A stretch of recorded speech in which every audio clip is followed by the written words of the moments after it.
The little houses that had been left with doors and tools seemed to have been abandoned with care rather than in panic, a detail that would later pulse through every theory like a flashlight over a dark field. No bodies, no dropped weapons, no obvious sign of struggle, but a single carved word on the fence post, Croatoan, and nothing more. That single carved clue has been a doorway to the imagination for 4 centuries, the way a single dropped glove can make an entire life visible by inference.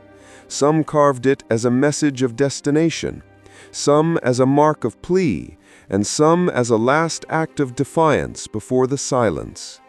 The English searched the island of Roanoke and the nearby shores, but storms and tides and the politics of the moment prevented the thorough investigation that might have changed everything.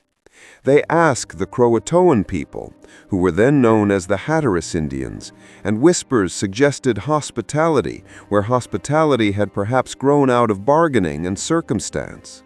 There are accounts suggesting that some colonists had moved with local tribes, blending into kinships like a drop of milk folding into tea. Their English names slowly translated into the local language, their customs braided with Algonquian practices, until to be English was as much a memory as to be a memory. But this comforting theory of peaceful assimilation never satisfied everyone, for other possibilities churned with equal force. The Spanish, who had imperial eyes on the continent and the animus of rivalry with the English, might have captured or destroyed the settlement. Marauding privateers or starving desperation might have turned people against one another. Disease, that invisible predator, might have marched through that palisade like a quiet enemy, leaving spaces where breath used to be. The archaeological record, patient and inscrutable, offered threads and not the loom. Potsherds, a gunflint here, a bead there, signs that bodies had been present and gone, and some artifacts that suggested contact between the colonists and native groups farther inland, bolstering the idea of movement rather than massacre. Historians lifted up maps and testimonies like a priest reading entrails, the wording of a contemporaneous report, the angle of a coastline as it was charted by men who still measured the world by stars and temper. They argued whether Croatoan pointed to Croatoan Island or to a person, or whether it was simply a word carved by a lonely hand that had lost the grammar of the future. Imagine the night before John White left, torches guttered, laughter forced by exhaustion, children tangled in blankets while grown men whispered about the impossible business of survival. Remember that there are moments when human resolve is a flimsy thing, and in the long American nights, cold and hunger and the terror of what lies beyond the palisade can twist small inconveniences into calamities. The colonists were not inexperienced fools. Some were veterans of earlier expeditions, men who had seen famine and temper and the brittle cruelty of colonization. They had also been newcomers to a land where complex political structures already governed who could harvest where and when. The very corn they planted was often the product of exchange and long-standing agricultural knowledge, and the English dependence on local allies was both practical and perilous. Alliances could be fragile and depend on the exact temperament of harvest and rumor, and whether a leader like Montejo chose cooperation over war. Montejo, it should be remembered, had been to England and was known to Raleigh and his men as a man of diplomacy, while Wanchese had been resistant. Those differences mattered because they indicated that native groups were not a single monolith, but a constellation of competing interests, each deciding whether to absorb newcomers, trade with them, or push them away. The lost colony then sits at a crossroads of misunderstandings and intent. The English came seeking to own land and extend English law and religion, while indigenous communities read those gestures through the lens of their own survival, deciding whether to absorb newcomers, trade with them, or push them away. Across the centuries, popular imagination has crowded the story with romance and horror. Novels paint Indians as either kindly adoptive parents or merciless killers, and films like to choose the image that heightens drama most. But the truth resists neat spectacle. The truth is ragged. There were surely moments of kindness and theft, nights of laughter and nights when someone died and another had to dig a grave and cover it with shame. In thinking about the colonists' possible paths after 1590, we must consider the deep inland trails, rivers that were highways for native people, and imagine English men and women walking those routes in fading coats, their shoes gone soft with miles, their voices learning new words and names, baptized perhaps into new kinship networks because survival made such reinvention necessary. There are tales, some recorded by later English colonists and explorers, that report encounters with people who spoke English and who claimed descent from lost English settlers, the language twisted by generations and salted with native grammar. Accounts from the early 1600s speak of white men living with Indians and of people named after English ancestors, but these accounts are patchwork and sometimes driven by colonial desire to find continuity with the vanished settlement. The question of violence cannot be evacuated. The Spanish certainly had motive and capability to disrupt English ventures, and Spanish records show anxiety about English encroachment.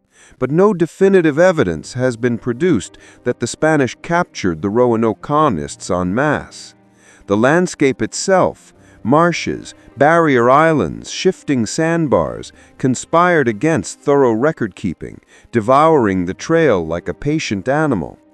In the centuries since, archaeologists have pulled from the ground objects that hum like small, stubborn evidence, a ring-shaped copper ornament, glass beads that whisper of trade, a lead weight that could have been English, and sometimes indigenous pottery tempered with the techniques of Algonquian hands, but bearing the imprint of trade with English metals. Each item is a syllable in a sentence that refuses to finish. Modern scientific tools have offered new possibilities: stable isotope analysis, ancient DNA, microscopic wear on teeth that speaks of diet, but they too are limited by the fragmentary nature of remains and by the ethical complexity of excavating sites sacred to living descendants. Descendant communities who have their own oral histories and memories of the long encounters between peoples ask for their voices to be centered, and their perspectives complicate the simplistic hunger for answers. For them, the story of Roanoke is not an archaeological puzzle to be solved and displayed, but part of an ongoing life that links them to place and ancestors. Over time, myths accreted like barnacles on a ship's hull. One story casts the colonists as victims of plague. Another imagines they were slaughtered by unfriendly tribes. Yet another suggests that the colonists marched inland to the Chesapeake and merged with native groups, their Englishness dissolving into kinship. Poets and novelists have also given the colonists a last breath of drama, telling of secret caves and tunnels, of a final desperate message carved in wood, of Virginia Dare raised as a princess among the Croatoans. These are resonant and human stories, but not proof. There is, too, an argument that places the disappearance within the brutal continuum of colonization itself. The English arrived with intentions that would have eventually dispossessed native peoples even if this particular colony had not vanished.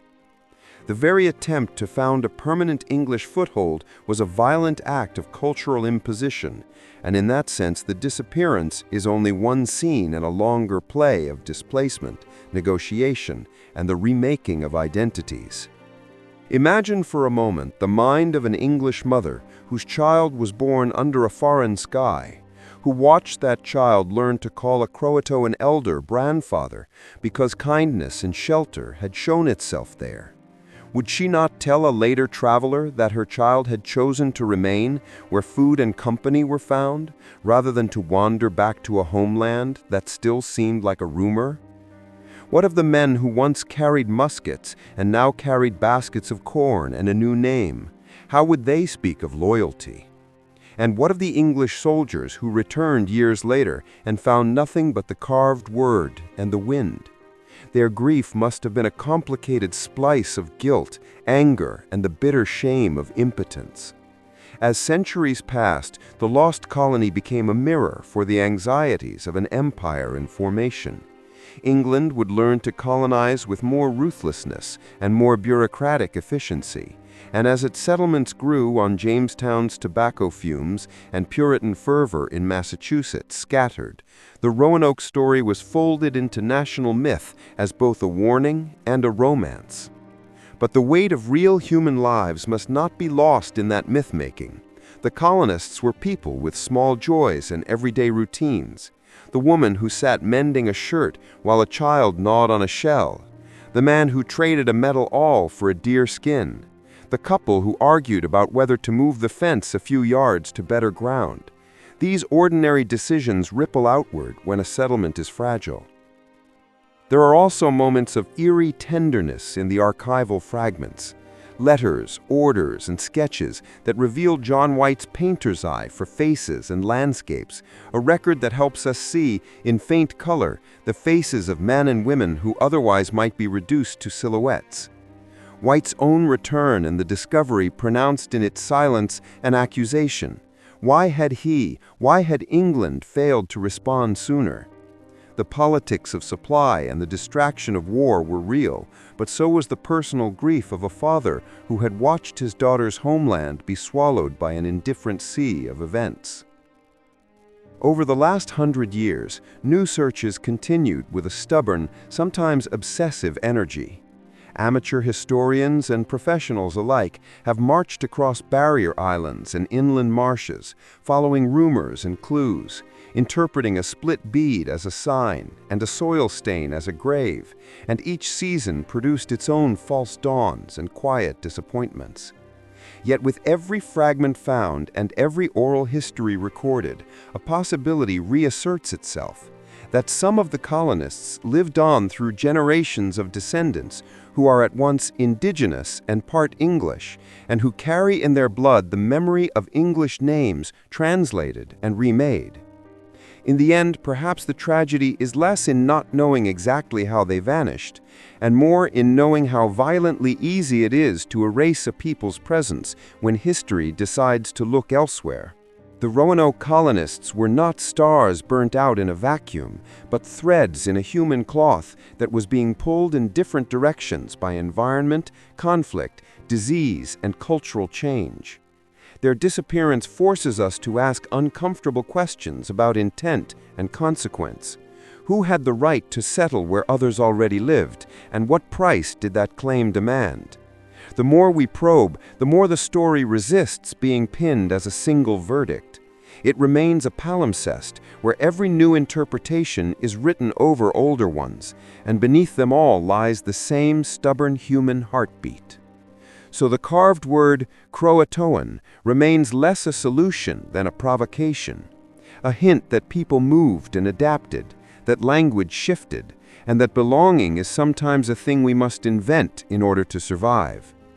If you stand on the modern shore now, when the wind has carried 4 centuries of gull cries, and the islands are dotted with houses and tourists, and the map scale has been redrawn many times, you can still feel the residue of that vanished colony, not as a tidy mystery solved, but as a living question that keeps asking us what we owe to the past, and how we should honor those who were lost not only by violence or by sea, but by the slow forgetting that empires practice.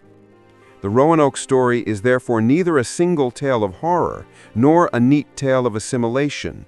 It is an ongoing conversation about memory, responsibility, and the ways in which human beings remake themselves when the old ties are cut. And perhaps that is the truest legacy of the lost colonists. They became part of an American story that demands we keep asking, with humility and with respect, until the voices of descendants, the ground itself, and the patient science of archaeology together make clearer the shape of what really happened. In the years that followed John White's hollow return to an empty fort, the land itself seemed to swallow and regurgitate fragments of memory. Because the forests of the Outer Banks never truly forget the footsteps of those who dared to build fragile dreams on shifting sandbars.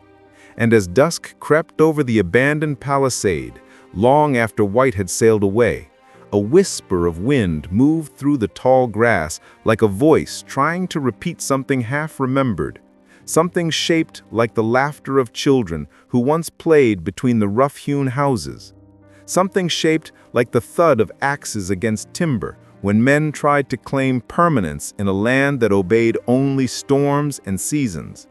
The Croatoan people, who knew the tides as intimately as breath, had watched the English settlement flicker like a firefly, bright, brief, stubborn. And many elders later told stories of pale-skinned families who sought refuge when hunger or fear gnawed at them. Stories of mothers carrying infants wrapped in cloth embroidered with strange thread, of men whose metal tools flashed like trapped lightning, of hands learning how to grind corn beside Croatoan women who taught them the rhythm of survival. In those stories, the line between guest and kin blurred, so that generations later, children with mixed features would carry the memory of English names spoken with Algonquian cadence. And yet those memories were fragile, because elsewhere, rumors spread that not all encounters had been kind, that warriors from inland tribes who resented English trespass had confronted small groups who wandered too far from the safety of the settlement, and that a single misunderstanding or a misgesture could bloom into violence like sparks landing on dry leaves, a narrative that English chroniclers would later inflate into tales of massacre, even though evidence lay scattered and contradictory. The truth, as always, lay between extremes, in the complicated mesh of alliances and betrayals. For the native world of the Carolina coast was not a quiet Eden, but a living political map, alive with rivalries, trade routes, kinship bonds, seasonal pressures, and the ever-present negotiations required to manage the land. And into this delicate choreography, the English had marched with muskets and the assumption that their sovereignty should be recognized simply because they proclaimed it, not realizing that power in this world was not seized, but woven through relationships. As months turned into years after the settlement's disappearance, English explorers who traveled north toward the Chesapeake and inland along the rivers sometimes recorded glimpses of strangeness. A man with a beard like theirs but dressed in deerskin. A woman with hair the color of straw who spoke in an Algonquian dialect yet seemed to understand English words from an age gone by. A child whose eyes were blue as the coast's cold mornings, and who carried a woven basket with patterns that echoed both cultures. And each of these fleeting encounters was scribbled into journals that blurred fact with assumption, journals that English officers later used to argue that the colonists had not died, but lived on, absorbed into the intricate fabric of indigenous life. Yet these same journals were inconsistent, describing landscapes with exaggerated wonder, inventing monsters where logs floated in the tide, drawing maps without north arrows. And still, historians centuries later breathe life into the clues buried within them, sifting reports from Jamestown settlers who claimed they heard of white people with the Chesapeake tribe, or who spoke of tribes who carried strangely made iron tools that should not have existed so far from English trade routes. And each scrap of testimony became a branch in the unending tree of theories that tried to name what happened at Roanoke. Meanwhile, the story of the lost colony took on a life of its own in England, where pamphleteers turned the tale into both tragedy and propaganda, arguing that the nation must invest more vigorously in colonization so that such failures would not be repeated.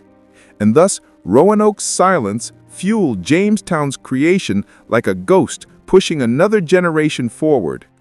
But for the descendants of native people in the region, the story was not a riddle to solve, but a wound of memory, a reminder that their ancestors had been portrayed unfairly by European chroniclers who painted them alternately as saviors or villains, never as full human beings grappling with the arrival of strangers whose illnesses, weapons, and demands would reshape the land forever.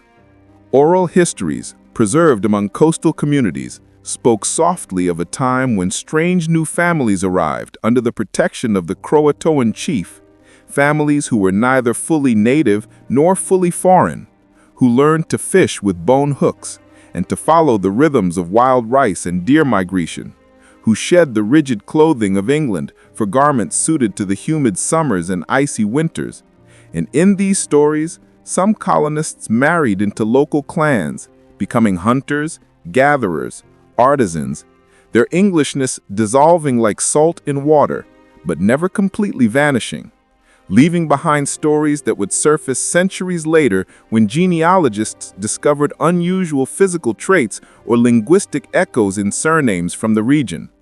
As the decades rolled on, European powers carved the continent into spheres of ambition, the Spanish pressing from Florida, the French from the north, and the English from the Chesapeake. Yet Roanoke remained a phantom in the margins of maps, an empty space labeled with notes like, "Here the English were lost," a stark reminder of the precarity of empire. And through this emptiness drifted occasional tales from fur traders, who claimed they saw a wooden cross near a riverbank that bore a carving like the letter W, perhaps a remnant of White's lost people, or who claimed that a tribe far inland spoke of ancestors who came from the sea carrying infants with hair pale as fire. None of these rumors were ever proved, yet each fueled the obsession of antiquarians who crossed the Atlantic with digging tools, determined to retrieve a single irrefutable artifact, a book, a ring, a musket, anything that would close the wound of uncertainty. But every expedition returned either empty-handed or filled with ambiguous finds that scholars debated endlessly. And through these debates, the mystery only deepened, becoming less a historical question than a cultural fixation. Imagine now the scene in the winter following White's failed search, snow falling lightly on Roanoke Island, settling on abandoned posts like the brushstrokes of a painter who wished to cover the past with quiet. And somewhere inland, a small group, perhaps colonists, perhaps natives guiding them, huddling around a fire, sharing warmth and fear, planning where to go next. Wondering if England would ever return for them, or if the Atlantic had already erased them from memory. Picture a young woman who once answered to an English name, now learning to bead patterns onto buckskin, her fingers moving with practiced ease as she listens to elders speak of spirits tied to the forest and sea, and in her heart, the ghost of her homeland flickers faintly, not as a place she yearns to return to, but as a story she might tell her children one day, a story of a faraway island where stone houses touched the sky, and where her first memories were shaped by cold winds and cathedral bells. Picture also a young man, once a carpenter, now using his skills to help build canoes, fascinated by the way native artisans bent wood in ways no English shipwright would attempt. And he learns that survival is not about imposing one's old ways, but adapting to the ways of the land, a lesson the English world at large would take centuries to understand. The elders of the Croatoan, watching these outsiders adapt, would have weighed the implications carefully, for taking strangers in meant threading new obligations into existing kinship webs, obligations that could strengthen or fracture the tribe, depending on seasons of abundance or scarcity. And thus, every child born of these unions became both a promise and a challenge, a living symbol of a future no one had fully planned. As for the inland tribes who mistrusted the English, word of these blended families created tension, for they feared that Croatoan alliances with foreigners might tip regional power balances. And so political rivalries began to pulse beneath the surface like underwater currents that shift the shape of a coastline even when no one can see the movement. Through all of this, the memory of Roanoke's Yanish settlement persisted like a bruise beneath the skin of colonial imagination, resurfacing in taverns where sailors swapped stories, in courts where colonial officials debated funding, and in homes where the descendants of settlers told children about the colony that disappeared into the trees. By the time the 18th century dawned, the mystery had crystallized into folklore. Storytellers said the spirits of the lost colonists wandered the beaches, calling out in Old English accents, or that Virginia Dare herself became a ghost white deer hunted endlessly through the forests, a tale that mixed indigenous legend with colonial romanticism, blurring lines once again between truth and invention. All the while, the land remained indifferent, reshaping itself with hurricanes, fires, and shifting sands, burying any last clear signs of the settlement under dunes that moved like slow waves, ensuring that recovery would be as difficult as remembering a dream after waking. And as America edged closer to becoming a nation, writers and politicians resurrected the Roanoke mystery to define a mythic American identity, one marked by resilience, loss, reinvention, and the haunting recognition that this land had always been shaped by converging peoples whose stories were braided, broken, and rebraided across centuries. In this evolving national narrative, the lost colony became both a cautionary tale about the dangers of hubris and an origin story about the necessity of cultural blending, though rarely did these storytellers acknowledge the indigenous perspective that still pulsed at the center of the event. Yet the most compelling truth remained that the colonists likely did not disappear in the dramatic fashion later imagined, but were instead absorbed gradually through necessity and adaptation until their Englishness thinned into memory and their descendants carried forward lives attuned to the land rather than the distant call of England. And even today, somewhere along the North Carolina coast, when the fog rolls in heavy and the trees creak with the weight of humidity, the air seems to shimmer with the ghost of possibility that the voices of those long-ago settlers and the people who sheltered or confronted them still echo faintly in the dunes, reminding us that disappearance is often not an act of vanishing.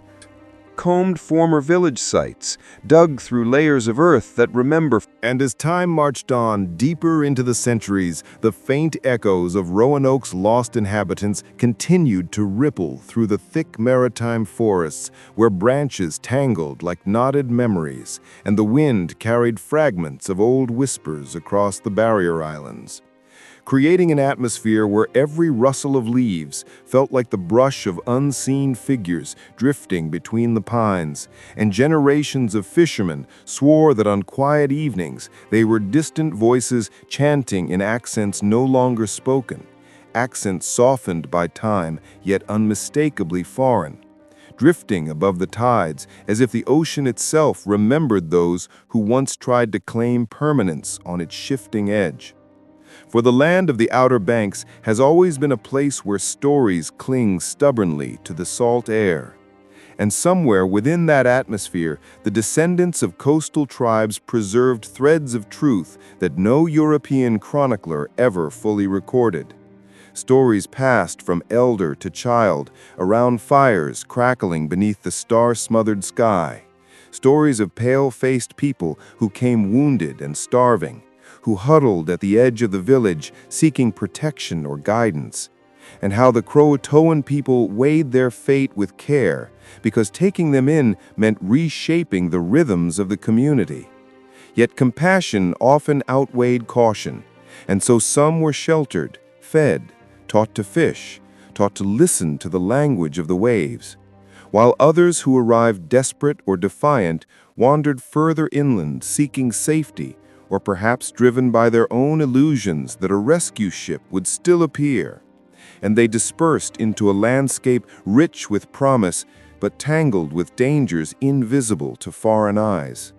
And in these wanderings, some may have encountered tribes wary of English intentions and thus were met with hostility, while others were absorbed quietly into communities where survival depended on cooperation rather than conquest, which is why traces of unfamiliar craftsmanship sometimes appeared in pottery shards found hundreds of miles from Roanoke, or why later explorers noted that certain villages possessed iron tools of European style, even though no trade records existed to explain them. Or why linguistic researchers centuries later found faint glimmers of English loanwords woven into certain Algonquian dialects, like half-faded threads in a long-forgotten tapestry. And all of these clues wove together into a mosaic of possibility, suggesting that the colonists did not vanish, but rather dissolved into the broader human landscape of early America, their stories blending with native traditions until only the faintest outlines of their original identities remained. And yet the obsession with the colony's disappearance persisted among European settlers, who could not bear the thought that their people might have chosen to abandon English civilization in favor of a life more intimately tied to nature, more integrated with native customs. For such a notion challenged the narrative of cultural superiority that fueled colonial ambition. And so they preferred to imagine the colonists as victims rather than survivors, as a tragic cautionary tale rather than an example of adaptation and unity. Though deep in the woods, the truth remained etched into tree bark and carried in the memories of families who knew that some of their ancestors came from across the sea, not in later waves of colonization, but in that earliest fragile experiment that dared to plant English roots in sandy soil. Roots that did not grow upward toward empire, but outward into interconnected webs of kinship. And perhaps that is why later settlers occasionally reported seeing individuals with unusual features, blue eyes shining beneath strands of dark hair, freckles appearing on faces shaped by native ancestry, or children who listened intently to tales of spirits, yet repeated English-sounding names as if echoing memories their elders did not fully understand. And these sightings, though scattered and unverified, fed the belief that the lost colony lived on through bloodlines and stories rather than through physical ruins. For the structures of Roanoke had long since collapsed under storms that roared across the islands with the fury of giants, scattering wood and iron into twisted remnants that sank beneath sand dunes or were swept into the churning Atlantic where shipwrecks collected like sacrifices to the sea. And thus the evidence became elusive, slipping beyond the grasp of archaeologists who dug through soil layered with centuries of storms, only to find artifacts too ambiguous to confirm anything. Yet the hunger to uncover the colony's fate only intensified, attracting explorers, historians, and treasure hunters who wandered the islands with metal detectors and journals, each believing they would be the one to solve the puzzle that had haunted the continent for generations, though the land mocked their certainty with silence, offering only partial clues: a rusted ring, a shard of pottery, a carved stone whose authenticity sparked endless debate, while beneath that silence, the real story lived on, not in objects, but in the entwined fates of people who had long since turned to dust. Still, the most compelling possibility remained that a portion of the colonists, including perhaps the children born in the settlement, traveled south to Croatoan Island, where they found temporary refuge. And from there their paths diverged like tributaries of a river, some joining the Croatoan community permanently, others moving inland with traders, others taken captive by rival tribes, and some perhaps perishing in storms or conflict that never reached the ears of chroniclers. And every one of these outcomes, though heartbreaking, carried an honesty that later romantic interpretations lacked. For disappearance in early America was common, not because people vanished into thin air, but because records were fragile, oral histories were dismissed by Europeans, and landscapes were vast enough to swallow entire groups without leaving clear traces. Yet Roanoke's story grew into something larger than itself, because it represented a question at the heart of American identity. What does it mean to begin again in an unfamiliar land? What must be shed? What must be preserved?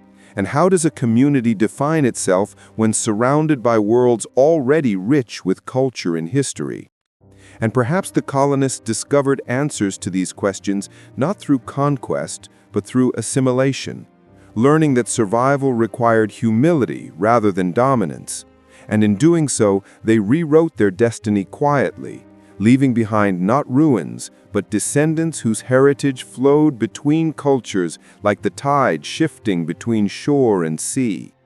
And somewhere along the winding rivers that cut through the Carolinas, one might imagine a small encampment where a woman with golden hair braided in native style tends a fire, while her children listen to tales of spirits that guard the forests, unaware that the lullaby she hums contains a melody once sung in faraway England.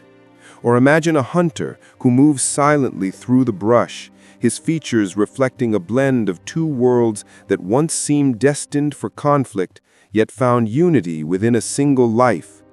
And if one follows these imagined threads long enough, the image of Roanoke transforms from tragedy into evolution, a rare case in which a lost settlement did not vanish through disaster, but through connection, becoming part of something larger. And yet because humans fear uncertainty more than anything, the story hardened into legend, and legends attract embellishment, which is why tales eventually arose claiming that the colonists had been abducted by spirits dwelling in the swamps, or that they had sailed north in a desperate attempt to reach Chesapeake Bay only to be swallowed by storms, or that something ancient and hostile in the woods had lured them away, never to be seen again.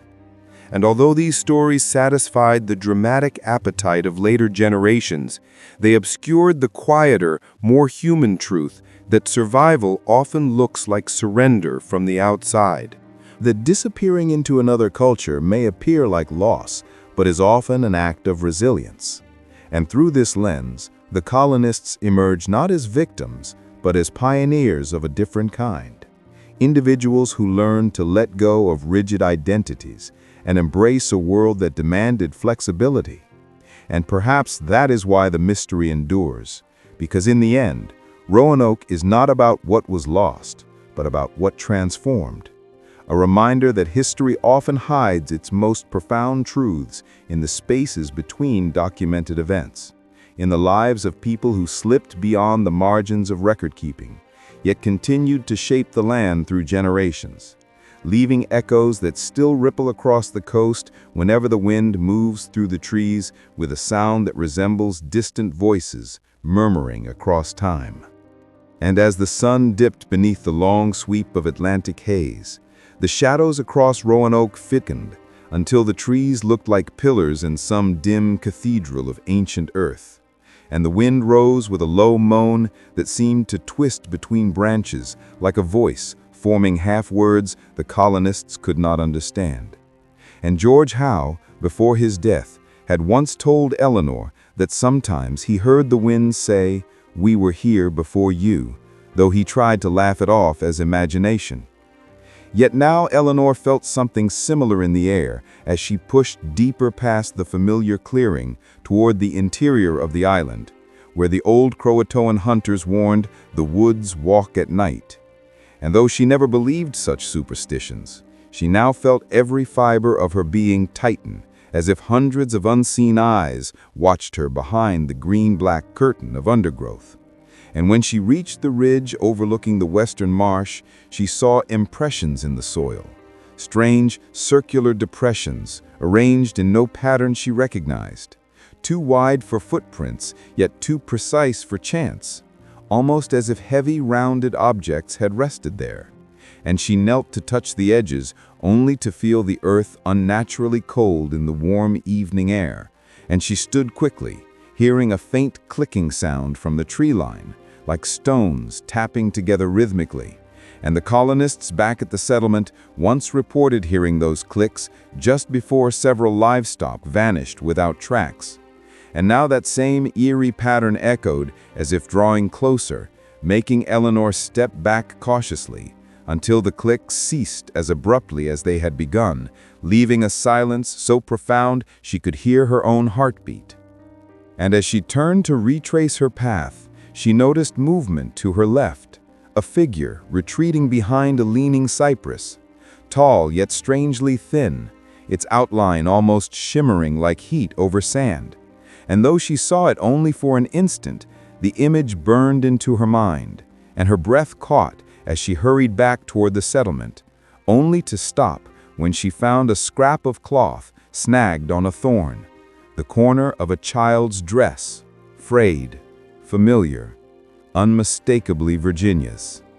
And the weight of dread pressed onto her chest as she whispered her daughter's name to the empty forest, but no answer came, only the rustle of something shifting in the canopy overhead, as if something large moved silently through the branches, something she could not see, but could feel like a pressure against her thoughts. And she forced herself to keep walking fast, though every instinct screamed to run. And when she finally reached the palisade, she found the gate half open, swinging softly, and no one inside. Not a single colonist, not a single voice, only the gentle creak of empty houses and an overturned pot beside the central fire pit, still warm as if abandoned minutes earlier. And her pulse thundered as she called out for John White, for any neighbor, for any sign of life. But her calls dissolved into the stillness. And then she noticed something carved in the post beside the gate. Not Croatoan, as the legend would later claim, but an earlier fragment, rough and uneven, simply reading, "Listen." And beneath it, a small spiral symbol she had never seen before. Not English, not native, something older, etched deep into the grain with a tool sharper than any knife used in the colony. And as she touched the carving, her vision swam, and a low hum vibrated in the air, as though the wood itself resonated. And for a moment she felt disoriented, as if pulled elsewhere, not physically, but in some layer beneath reality, seeing flashes of the forest at night and shapes moving through fog, tall shapes with elongated limbs gliding rather than stepping, surrounding the colonists as they slept, reaching toward them with hands that were not hands, but branching shadows. And she gasped, pulling her hand away, and the vision snapped, leaving her trembling and struggling to breathe. And as the darkness settled fully over Roanoke, she realized with stomach-turning certainty that the colonists had not simply walked away voluntarily. They had been taken, pulled, or lured by something the English had never understood, and something the natives spoke of only in warnings whispered around firelight. And yet Eleanor refused to accept that her daughter was gone forever, so she forced herself to follow faint traces, drag marks, partially smoothed by wind, a dropped wooden spoon, a trail of broken reeds leading toward the northern shore where the beach met the dense maritime forest. And she pushed forward into the night with only a dim lantern and a desperate determination, hearing the soft, rhythmic clicking again, louder now, almost surrounding her. And the deeper she went, the more she sensed that the forest itself was subtly shifting.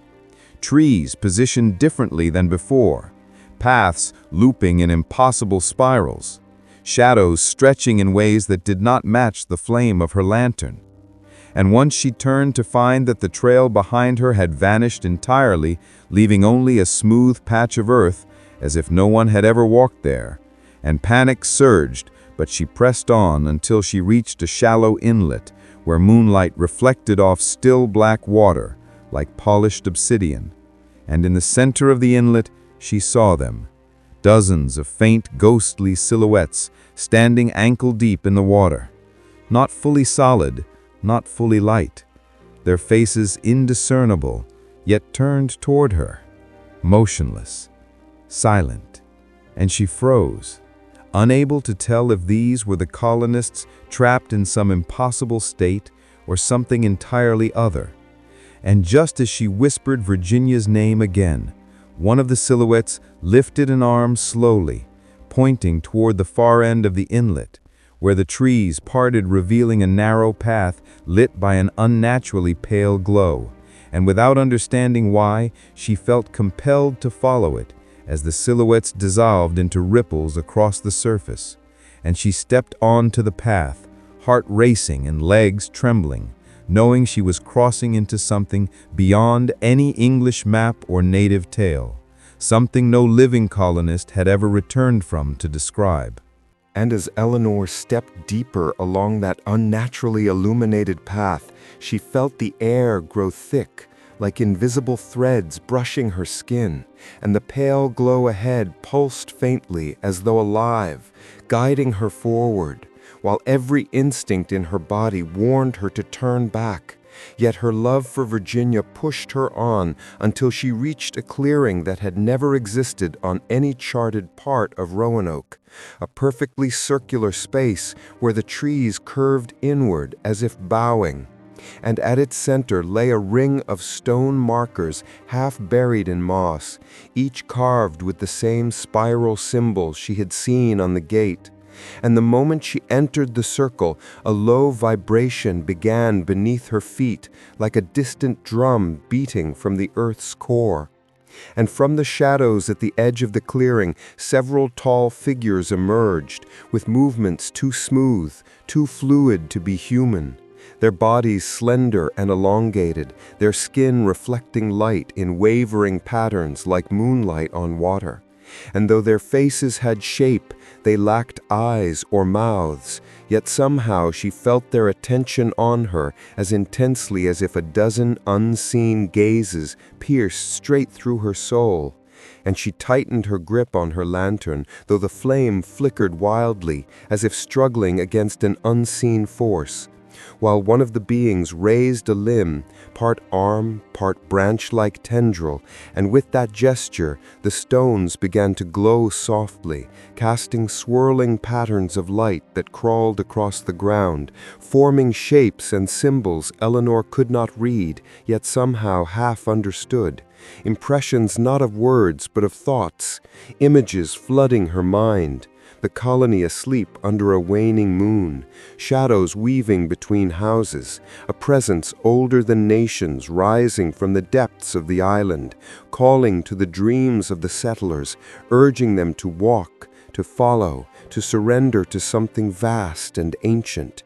And she saw the colonists stumbling through the night in a trance, their eyes open but empty, as the beings guided them silently toward this clearing, lifting them into a shimmering veil of light, where their forms blurred like reflections in disturbed water, neither dead nor alive, but held suspended in some realm just beyond the veil of human perception. And Eleanor gasped as the vision shifted, showing her Virginia standing near the edge of the circle, clutching a wooden doll, tears on her cheeks, yet not crying, soundlessly mouthing the word "Mama," though no voice carried. And Eleanor reached instinctively toward the image, but the being stepped closer, forming a semicircle around her, as though preventing her from moving further. And though they made no sound, she felt a message press into her thoughts like a whisper inside her skull. The child is not lost. The child is between worlds. And Eleanor's knees weakened as she tried to speak out loud, demanding to have her daughter returned, yet her voice cracked and came out barely a rasp, drowned by the hum growing louder in the ground beneath her. And the beings projected another image, this time of the colonists walking into a blinding white space beyond the spiral stones, where their bodies dissolved into streams of shimmering light, merging with something vast, like a network or consciousness pulsing across the island. And she understood in a terrifying rush that Roanoke itself was not just land, but a kind of boundary, a thin membrane between realities, where ancient forces moved and watched, and sometimes claimed whatever wandered too close. And the beings showed her a final vision of Virginia standing within that shimmering realm, reaching toward Eleanor but unable to cross back. And Eleanor screamed for her child as she stepped toward the center of the clearing, but the beings reacted instantly, their limbs extending like tendrils of shadow wrapping around the air, forming an invisible barrier that pushed her back with overwhelming pressure, not violent but absolute. and she realized with crushing despair that she could not cross into that realm alive, for the beings conveyed, not in words but in raw emotion, that the passage was a one-way threshold, and once crossed, she would never return to the world she knew. And yet the thought of leaving her daughter trapped in that in-between existence shattered her resolve, and she lunged forward again, driven by pure maternal fury. But the barrier surged stronger, hurling her onto the moss where her lantern shattered, extinguishing the last warm light she carried, leaving her surrounded only by the pale, pulsing glow of the stones and the silent, towering figures that watched her struggle helplessly. And in that moment the ground trembled sharply, as if something immense stirred beneath the island, and a crack of blinding white light split the clearing, a vertical seam in reality itself, and through it she saw glimpses of the colonists, suspended like silhouettes in swirling mist, faces serene yet distant. And at the very center she saw Virginia reaching out with tiny, trembling hands, her eyes wide with longing and recognition. And Eleanor screamed her daughter's name, pouring every ounce of her soul into the sound. And for the first time one of the beings reacted, not with restraint, but with what felt like sorrow, as it lowered its elongated head, and the light around the seam dimmed slightly, as though acknowledging her pain. And as the portal wavered, Eleanor crawled toward it, desperate, unstoppable, dragging herself across the glowing ground despite the barrier pushing at her with increasing force, until she reached the very edge, where the air shimmered like heated metal, and she felt cold tendrils brushing her skin, pulling gently as if inviting her inward, while another force tugged her back, as though the world she came from refused to let her go, caught between two realities like a rope pulled taut and about to snap.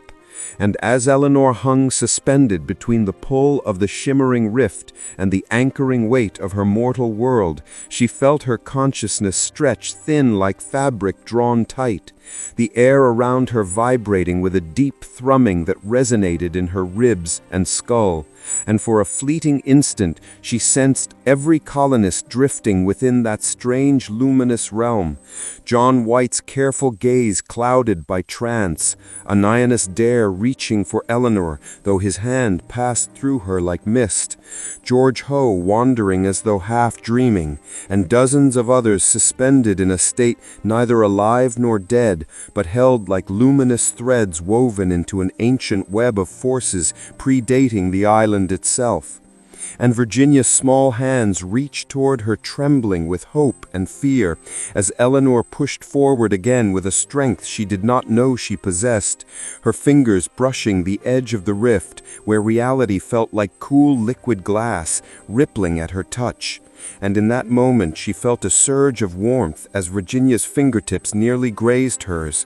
But then the beings moved their limbs in a synchronized ripple, and the barrier flared with sudden intensity, throwing Eleanor backward onto the ground with a force that knocked the breath from her lungs, as the rift flickered violently like a candle in strong wind.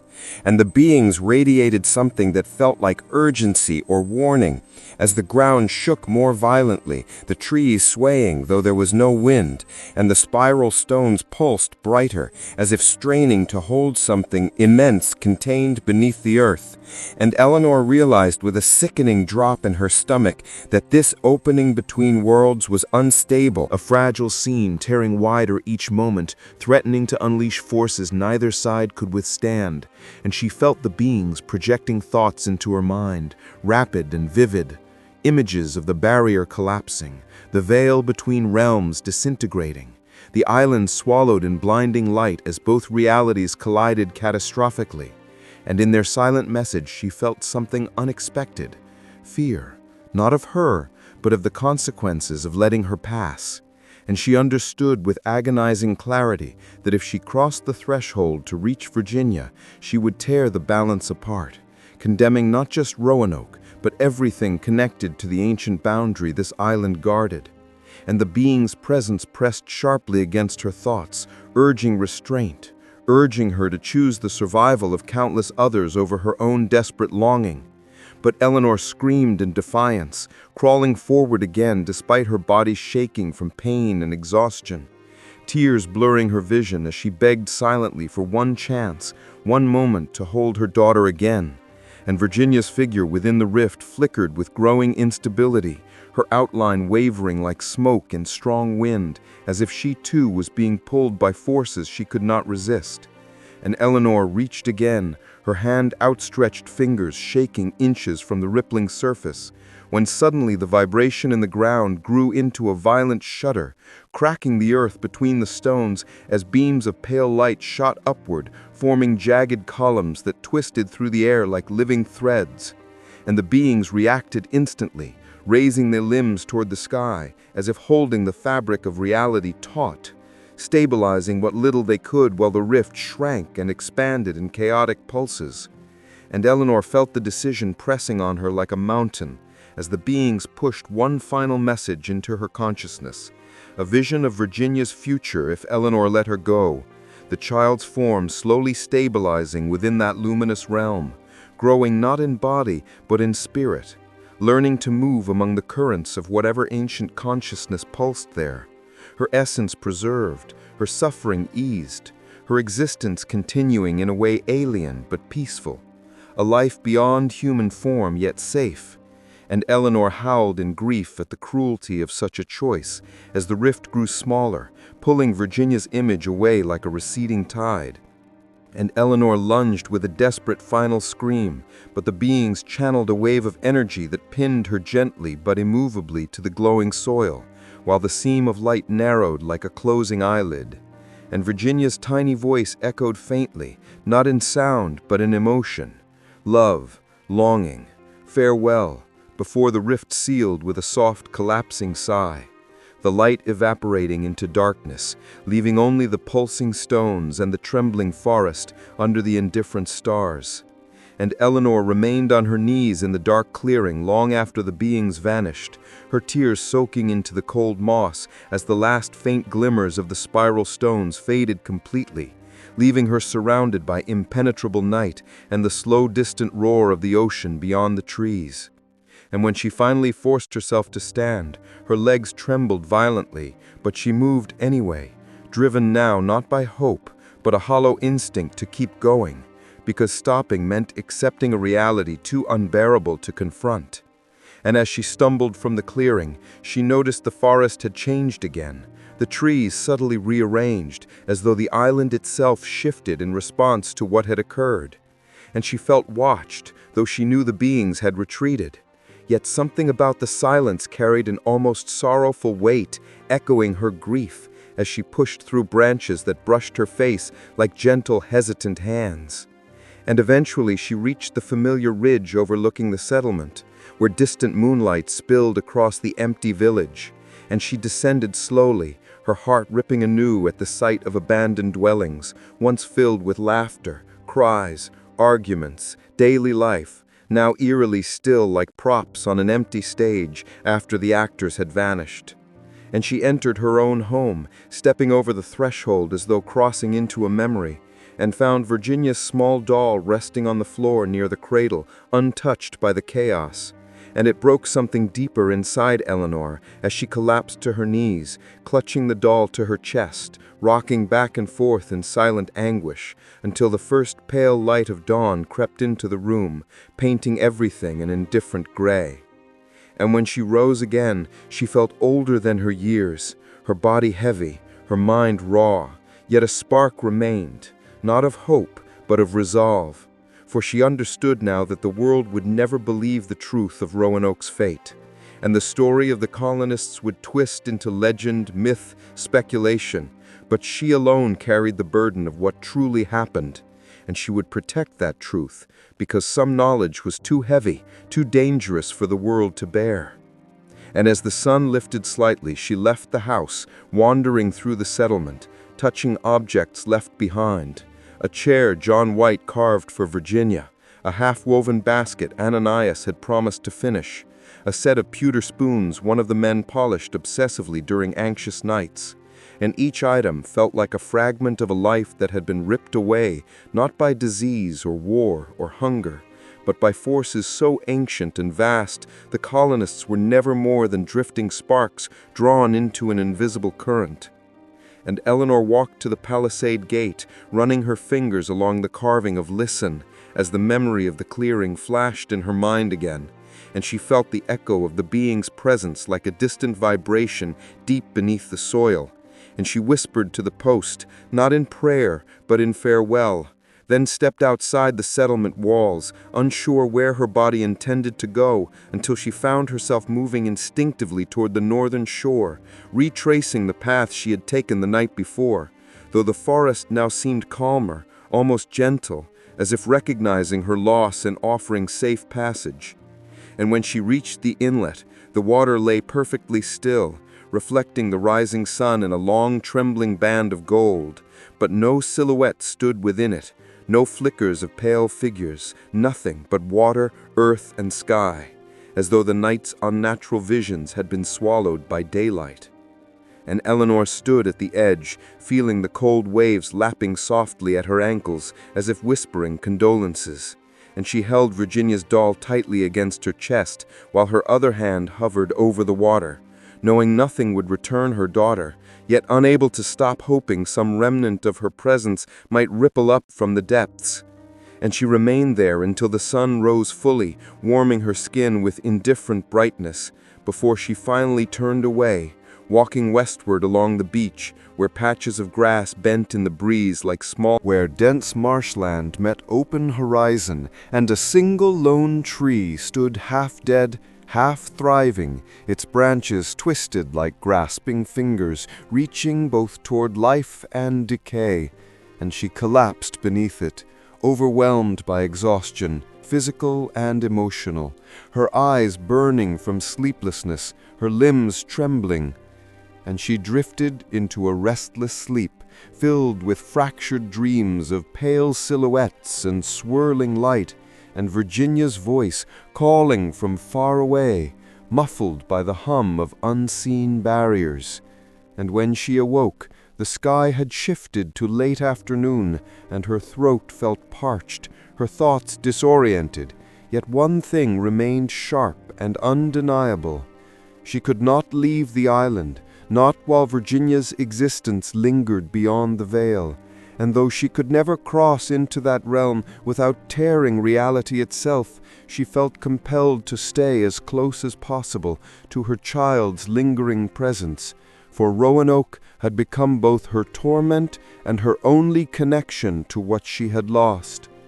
And so she rose stiffly and returned to the settlement, gathering what little food and water remained, and began living among the empty homes, haunting the abandoned village like a restless spirit, walking paths once filled with life, now echoing only her footsteps and the distant call of seabirds. And as days turned to weeks, she noticed subtle changes in the island, strange lights flickering between trees at night, low humming sounds rising from the ground during certain tides, patches of air that shimmered faintly as though reality thinned. And she realized the veil between worlds had not fully closed. The being's presence still lingered in the quiet places where sunlight rarely reached. And sometimes at night she felt a gentle warmth brush her cheek, like the memory of a child's hand, and she would whisper Virginia's name to the darkness, believing her daughter could somehow feel it from within the strange realm she now inhabited. And the island's wildlife grew accustomed to Eleanor moving through their territory, deer approaching with curious caution, birds landing near her feet as though sensing her connection to forces deeper than nature itself. And she learned to live simply, quietly, in harmony with Roanoke, observing the rhythms of the land, tides, seasons, the subtle pulses beneath the ground, until she became part of the island's silent heart. And years passed, though she scarcely marked the time, her hair graying, her face weathered by sun, wind, sorrow, yet her eyes carried a steady, glowing resolve that astonished even the Croatoan hunters, who occasionally glimpsed her wandering the forest, whispering to trees, or sitting at the edge of the inlet, watching the water for hours. And they spoke of her with reverence and fear, calling her the woman between worlds, believing she had been touched by ancient spirits or had crossed into forbidden realms and returned changed, a guardian or perhaps a warning. And one night, decades after the colony vanished, Eleanor stood once more in the clearing where the spiral stones lay, now almost completely consumed by moss, but still faintly humming at certain moonlit hours.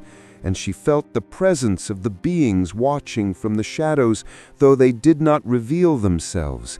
And she pressed her palm against the earth, whispering Virginia's name with a voice frail but steady, as a faint pulse of light shimmered beneath the soil, blooming briefly like a firefly before fading. And Eleanor smiled for the first time in years, as tears welled gently, because she knew her daughter heard her from that distant, luminous realm.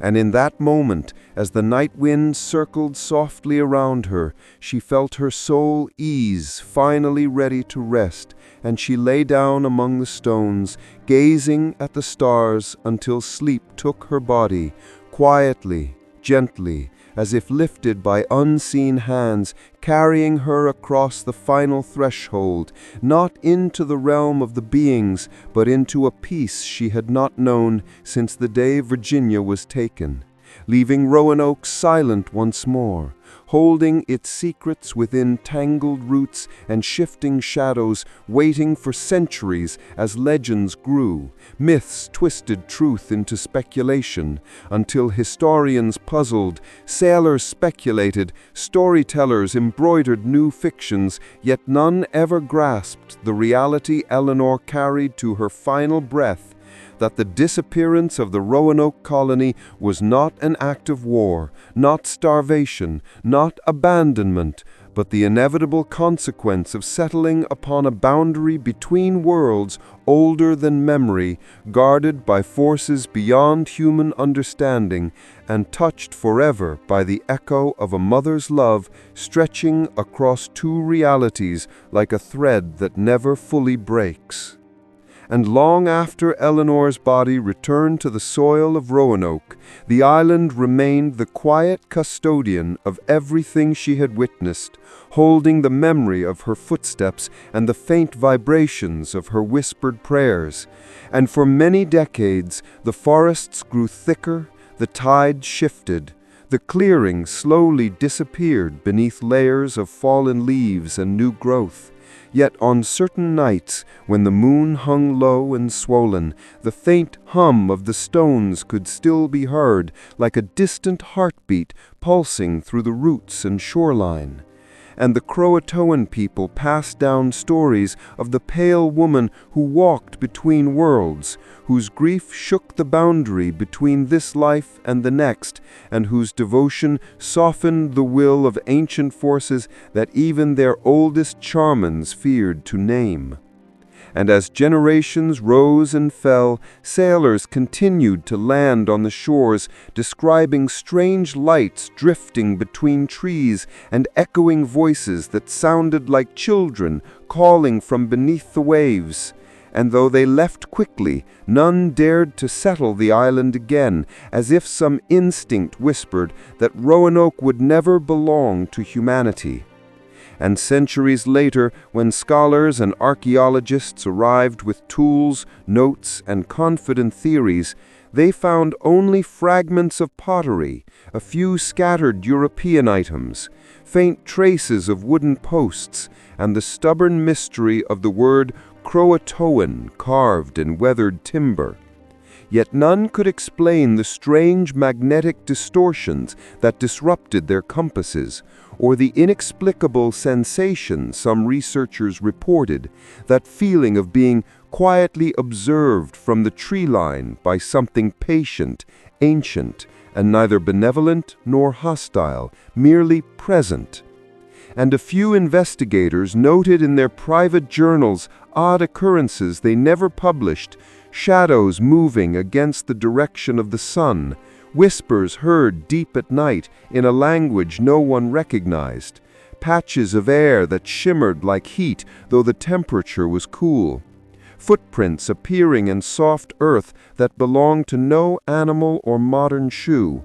And one aging historian wrote that while staying overnight near the settlement's remains, he awoke to the unexpected sound of a child giggling faintly from the direction of the old inlet, though no child lived on the island for miles.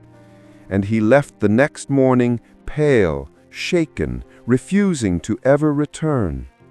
And even now, in the present day, visitors walking the island trails sometimes report glimpsing what looks like a small girl standing half submerged in the shallow water, her silhouette pale, translucent, watching silently before dissolving in a ripple of light that spreads across the inlet and vanishes.